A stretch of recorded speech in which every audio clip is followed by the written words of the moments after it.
이 땅에 오신 예수님이라는 제목으로 하나님 말씀 전하겠습니다. 여러분 혹시 이 낀 세대라는 말 들어보셨나요?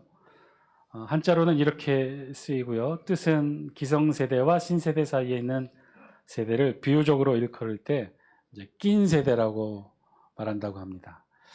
약간 신세대와 구세대 사이에 끼어 있는 세대, 그것을 낀 세대라고 말한다는 거죠.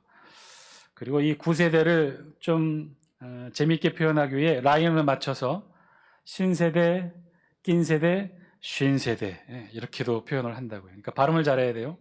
신세대, 쉰세대. 그러니까 세 개의 세대가 함께 공존한다는 거죠.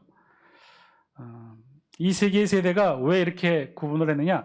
틀리다는 거예요. 라이프 스타일도 틀리고 생각하는 것과 사고도 틀리다는 거죠. 대표적으로 헤어스타일이 많이 틀리다고 하는데 신세대는 헤어스타일을 극과 극이래요. 길든지 아니면 짧든지. 반면에 낀 세대는 그 헤어스타일이 어떻게 되느냐? 어중간하답니다. 긴 것도 아니고 짧은 것도 아니에요. 반면에 쉰 세대 헤어스타일은 기르고 싶어도 머리가 없답니다. 안타까운데. 또 옷을 살 때도 그렇다죠. 신세대는 옷가게 주인한테 먼저 그런데요. 옷 여기 좀 튀는 거 없습니까? 근데 낀 세대는 어떻게 고르죠? 무난한 것 주세요. 무난한 것. 쉰 세대는 싼 거 없습니까? 이는 우리만 겪는 문제는 아닌 것 같아요.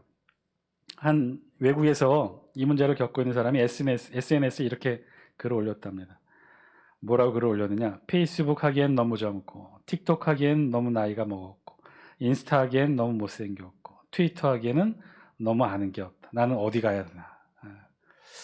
저도 사실은 페이스북, 틱톡, 인스타, 트위터 다 안 하기 때문에 저게 무슨 의미인지는 자도 다가오진 않는데 들어보니 페이스북, 틱톡, 인스타, 트위터가 각 연령별로 다르게들 하는 모양인가 보죠. 2016년 신문 기사에 또 이런 내용이 있었어요. 기사 타이틀이 이렇습니다. 신곡 배우랴, SNS 하랴, 우리도 괴롭습니다. 이 신문 기자가 인터뷰한 대상은 48세 대기업 중견 간부 팀장이었어요. 그러니까 팀장쯤 되면 중간 관리자에 위치하죠. 아래에도 직원이 꽤 되는 거예요.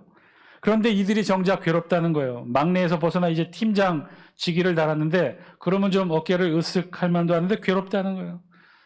이들이 주로 평일 점심에 어떻게 하느냐? 회사 근처 가까운 요리학원에 등록해서 요리학원에 다닌다는 거예요. 그 짧은 시간에. 그래서 제육덮밥, 파스타 같은 간단한 요리를 배우는데 중요한 건 배우는 게 중요한 게 아니라 배우고 자기가 만든 거 먹는다는 거예요. 그걸로 점심을 때운다는 거예요. 왜요? 예전 같으면 자기가 신입사원 때는 점심 식사 되면 팀장님 모시고 식당 가서 팀장님이 좋아하는 메뉴로 그렇게 점심 식사를 매번 했는데 요즘은 안 그렇다는 거예요. 팀장이 같이 가자고 그러면 다 안 된다고, 약속 있다고, 선약 있다고, 그리고 저는 점심 안 먹는다고, 다이어트 한다고 다 그래 놓으니 어쩔 수 없이 팀장이 혼자 혼밥을 해야 되니 차라리 이렇게 요리학원에 등록해서 자기가 요리한 점심으로 식사를 때운다는 거죠. 그것뿐만이 아닙니다. 이 수원에 있는 한 음악학원에서는요, 새로운 반을 신설했는데 이 새로운 반이 굉장히 꽉 찼대요. 그 꽉 찼는데 누구를 대상으로 했냐? 이 중년 남성들을 대상으로 한 음악학원이었어요. 중년 남성들을 대상으로 한 이 음악학원에서는 무슨 음악을 배우느냐? 신세대 노래, 요즘 나온 신세대 노래를 배운다는 거예요.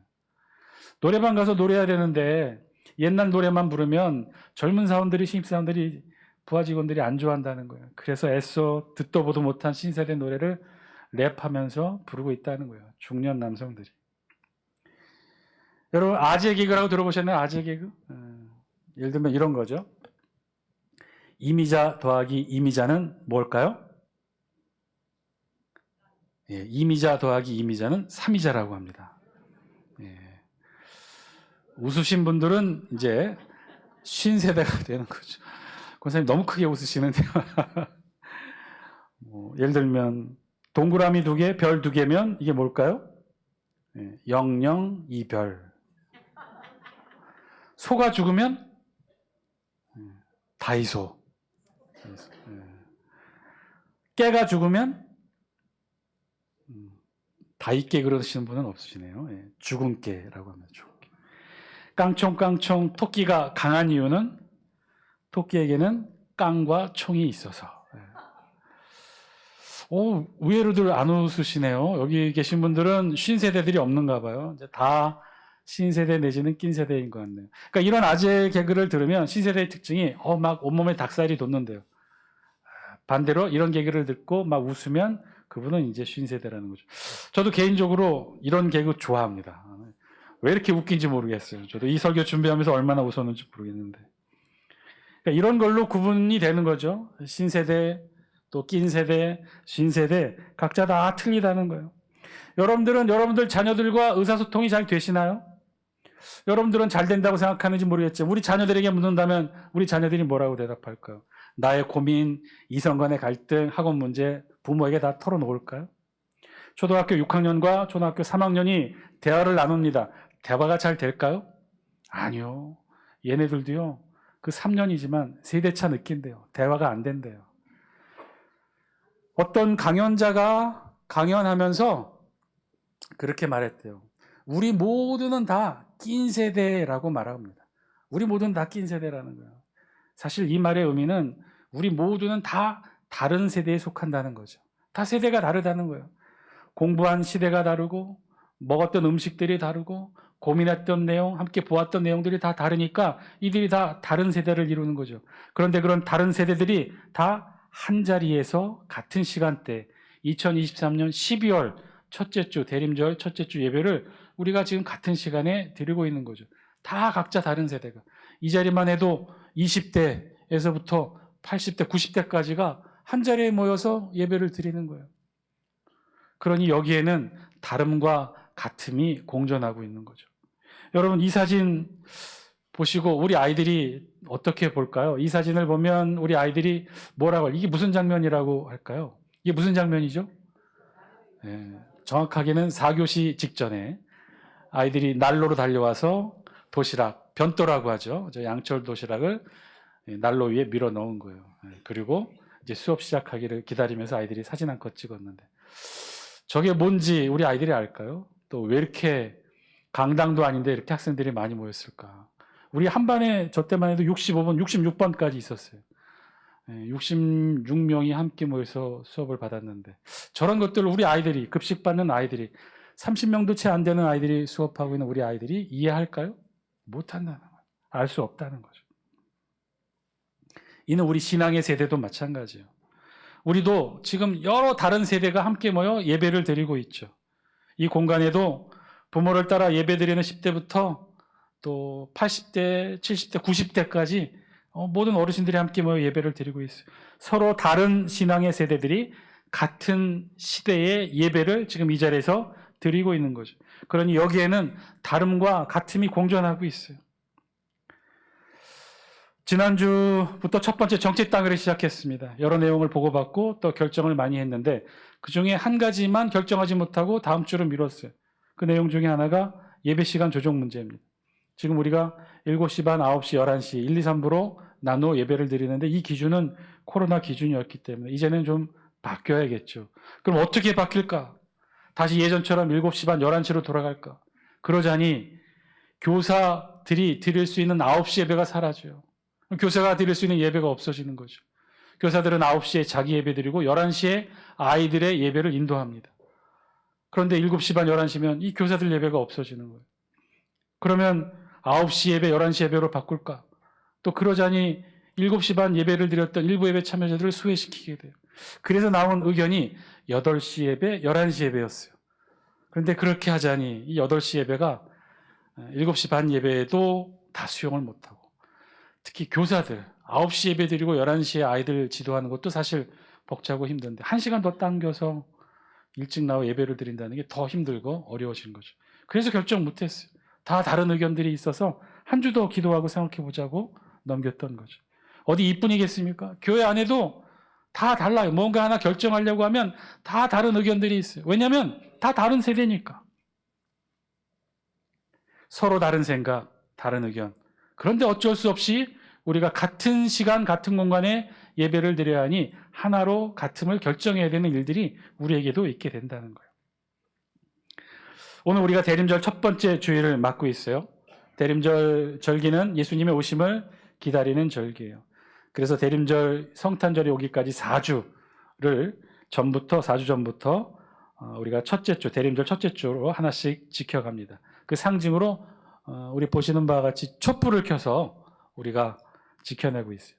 그래서 보라색부터 나중에 성탄절에는 하얀색 초를 밝히게 되는데, 이 대림절의 의미는 예수님을 기다리는 거예요. 2000년 전에 이미 이 땅에 오셨지만 다시 오실 재림을 기다리면서 예수님의 오심, 성탄절까지 기다림의 의미로 함께합니다. 이 대림절이 상징하고 있는 건 2000년 전에 이미 이 땅에 예수 그리스도께서 오셨다는 거죠. 예수님이 오셨어요. 2000년 전에 이 땅에 우리 예수님이 오셨어요. 이건 정말 놀라운 사건이에요. 전무후무한 사건이에요. 인류 역사상 이런 일이 없었어요. 아, 목사님, 예전에는 그런 일 없었어요. 예전에는 하나님이 이 땅에 오신 적이 없나요? 하나님이 이 땅에 오셔서 아브라함도 만나고 야곱도 만나고 수많은 신앙의 선배들을 만나고 특별히 이스라엘 백성 전체를 신의 산으로 불러 하나님이 신의 산에 나타나셔서 이스라엘 백성들 앞에 나타나셨잖아요. 현현하셨잖아요. 그런 건 뭔가요? 그거는 하나님이 이 땅에 나타나신 거죠. 현현하신 거예요. 임재하신 거예요. 그런데 예수님이 2000년 전에 어떻게 오셨어요? 그렇게 현현하셨나요? 출생하셨어요. 마리아와 요셉의 몸을 통해 이 땅 가운데 잉태하셔서 출생하셨다는 거예요. 하나님의 아들이 인간의 몸을 입고 이 땅에 출생하셨어요. 이건 놀라운 사건이에요. 전에도 없었고 앞으로도 없을 일이에요. 그렇게 예수님이 이 땅에 오셨다는 거예요. 그런데 이 의미를 바꿔 얘기하면 예수님도 인간의 몸을 입고 이 땅에 출생하심으로 이 말의 의미는 예수님도 이 세상에 우리들처럼 한 특정한 세대로 출생하셨다는 거예요. 그래서 예수님도 이 세대의 한계를 겪으셨다는 거예요. 예수님 이전의 시대와 예수님 이후의 시대, 그 사이에 낀 세대로 예수님도 그 특성을 그대로 온몸으로 받아내셨다는 거죠. 그래서 우리 성경에 보면요, 예수님의 이 낀 세대의 특성을 기록하고 있는 본문이 몇 개의 본문이 있는데 그 중에 대표적인 본문 중에 하나가 오늘 우리가 함께 읽은 이 본문이에요. 우리 다 함께 마태복음 17장 24절 말씀 영상을 통해 같이 함께 읽겠습니다. 시작. 가버나움에 이르니 반세겔 받는 자들이 베드로에게 나와 이르되 너의 선생은 반세겔을 내지 아니하느냐 하며. 마태복음 17장 가버나움에 이를 이 시점은 예수님이 3년의 공생의 마지막 시기에 해당합니다. 이제 좀 있으면 예수님이 예루살렘에 가서 십자가를 지시는 마지막 사역을 행하시게 돼요. 이제 그 직전에 가버나움에 이르렀어요. 그랬더니 사람들이 물었다는 거예요. 누가 물었느냐? 반세겔 받는 자들이. 반세겔 받는 자들이 누굴까요? 세금 받는 자들이니까 로마에 세금을 거둬 보내는 로마의 하급관리 세리였을까? 그렇지는 않아요. 이 반세겔 받는 자들은 오직 성전을 위하여 성전세를 받는 이들이에요. 그러니까 이들은 로마에 위탁받은 하급관리 세리가 아니라 유대교에 위탁받은 하급관리 성전세만을 전문적으로 받는 이들이었어요. 반세겔이라고 우리말 성경이 번역하고 있는데 원어는 디드라크마예요. 디드라크마. 디는 두를 뜻하고 드라크마는 유대의 화폐 단위예요. 그러니까 이 드라크마, 두 개의 드라크마라는 뜻이에요. 그러니까 반세겔의 화폐 가치는 당시로 두 개의 드라크마 동전을 세금으로 내야 했던 거죠. 당시 모든 유대인들 남자는요, 25세부터 50세까지 매년 반드시 이 성전세, 이 드라크마를 반드시 내야 했어요. 이건 율법에 있는 규정에 근거합니다. 율법에 있는 생명의 속전이 그 근거예요. 출애굽하면서 이스라엘 백성들이 마지막 장제의 죽음을 6월절 어린 양의 피를 뒤집었으므로 넘어갔죠. 그래서 이스라엘 백성의 장자들만 죽지 않았어요. 그리고 나중에 그 숫자들을 합해서 하나님께서 유다 지파의 남자들을 하나님의 사람으로 봤죠. 그런데 이렇게 비교해 보니 살아남은 이스라엘의 장자의 숫자와 레위기 지파의 남자의 숫자가 차이가 나는 거예요. 레위기 숫자가 조금 부족했어요. 그 부족한 부분을 그래서 하나님이 생명의 속전을 내게 함으로 율법이 그렇게 기록해 놓았던 거죠. 그래서 그때부터 이스라엘 백성들은 1년에 한 번 꼭 생명의 속전을 냈고 그것이 성전세로 이어졌던 거죠. 그래서 이 성전세를 내는 사람이 예수님에게도 물었던 거예요. 왜 예수님은 성전세를 내지 않느냐 물었을 때 베드로가 대신하여 답합니다. 우리 25절 같이 한번 영상을 통해 읽습니다. 시작. 이르되 내신다 하고 집에 들어가니 예수께서 먼저 이르시되 시몬아 내 생각은 어떠하냐? 세상 임금들이 누구에게 관세와 국세를 받느냐? 자기 아들에게냐? 타인에게냐? 베드로가 뭐라고 대신 답을 한 거예요? 내신다.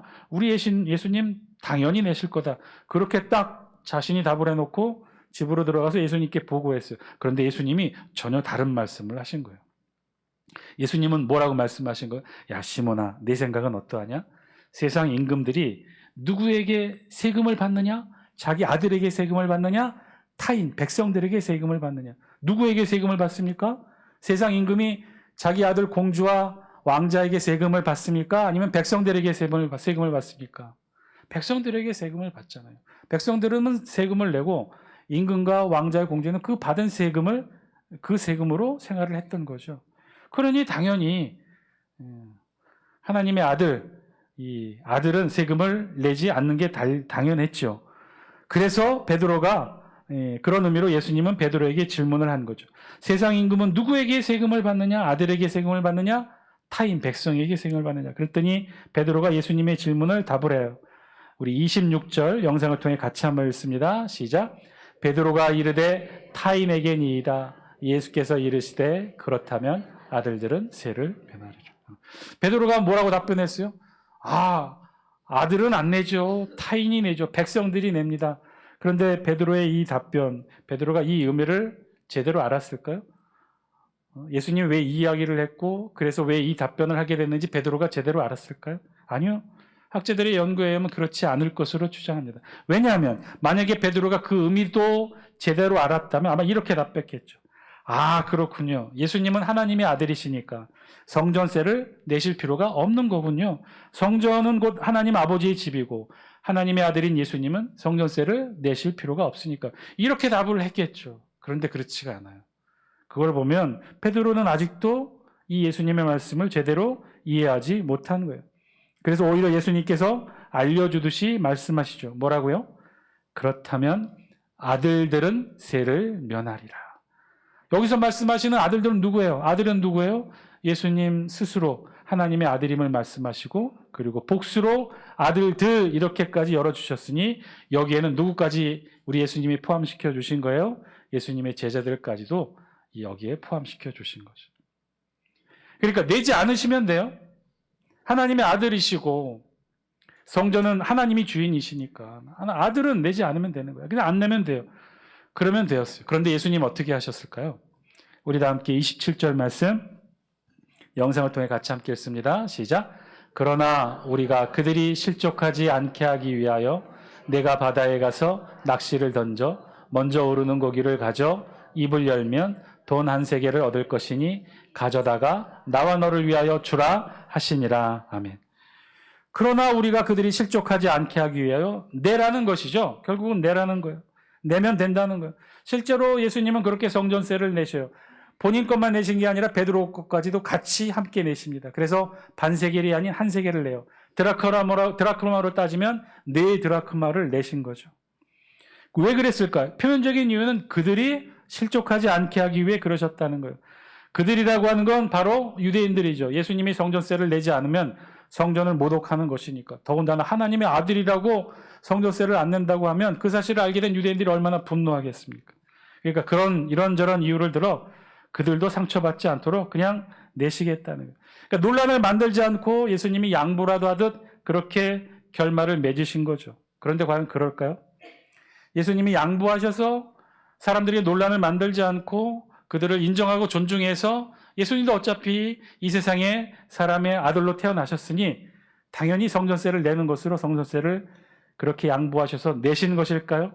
아니요, 그렇지 않아요. 여기에는요, 진짜 예수님의 보이지 않는 고민이 담겨 있어요. 왜냐하면 만약 그랬다면 단순한 결정으로 사람들이 오해하고 상처받을까 봐 예수님이 100번 양보하여 그냥 성전세를 내신 거라면 그냥 내면 됐어요.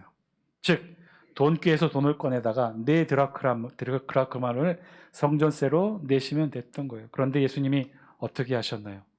그렇게 하지 않으시고 특별한 명령을 베드로에게 내리십니다. 베드로에게 뭐라고 명령하셨어요?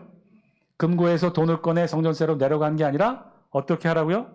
낚싯대를 가져다가 바다에서 낚시를 해서 물고기를 건지면 그 입을 열어 꺼낸 동전으로 성전세를 내라 명령하셨죠. 예수님은 왜 이렇게 특별한 명령을 베드로에게 하셨을까요? 1번, 당시 유대의 모든 물고기는 입속에 동전을 물고 있어서. 2번, 예수님이 돈이 없어서. 몇 번일까요? 몇 번일까요? 예수님이 돈이 없어서? 예수님 돈이 없으시지 않으셨어요. 이때는 3년 공생의 마지막 차라 이미 예수님 주변에는 엄청난 제자군이 형성되어 있어요.